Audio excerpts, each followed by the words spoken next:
இது என்ன பண்ணுவாங்க? அவரு பாட்டுக்கு என்னமோ அது ஒண்ணும் அந்த கராத்தே கார்த்தி சார்ன்னு ஒரு 50 பேர் பக்கம் படத்துல சுடுவாப்புல. இந்த படத்துல எதுக்குடா 50 பேர சுடுறீங்க அப்படிங்கிற மாரி எனக்கு தோணுச்சு. பட் இருந்தாலும் ஓகே கரெக்ட்டா பண்ணிட்டு போயிட்டாங்க அப்படின்னு தவிர பெருசா சொல்றதுக்கு ஒண்ணுமே இல்ல அப்படிங்கிறது தான் எனக்கு தெரிஞ்சு. மெயினா சொல்லும் பார்த்தா அந்த படத்துல அடல்ட் கன்டென்ட் அப்படின்னு சொல்ற அளவுக்கு முகம் சுளிக்கிற அளவுக்கு காட்சிகள் எதுவுமே இல்ல.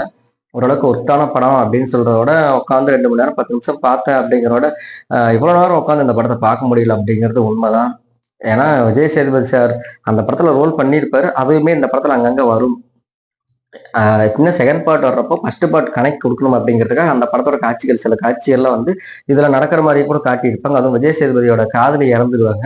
அப்போ வந்து நம்ம சிவா சார் பார்த்துட்டு ஆண்டவா அப்படின்ட்டு மேல பார்த்துட்டு அழுவாரு. அந்த சீனை கிரீன் மேட் யூஸ் பண்ணியிருக்காங்க அப்படிங்கிறது படம் பார்க்கும்போது நம்மளுக்கே தெரிஞ்சுச்சு. அதுல மெயின் ஒரு காமெடி பார்த்தோம்னா நம்ம அருள்தாஸ் சார் நான் சொல்ல மிஸ் பண்ணிட்டேன். ஒரு டைரக்டரா இருப்பாரு. ஒரு படம் பார்த்துட்டு வந்து என்ன அடிக்கிறாங்க அப்படின்னு சொல்லி சொல்லுவாரு.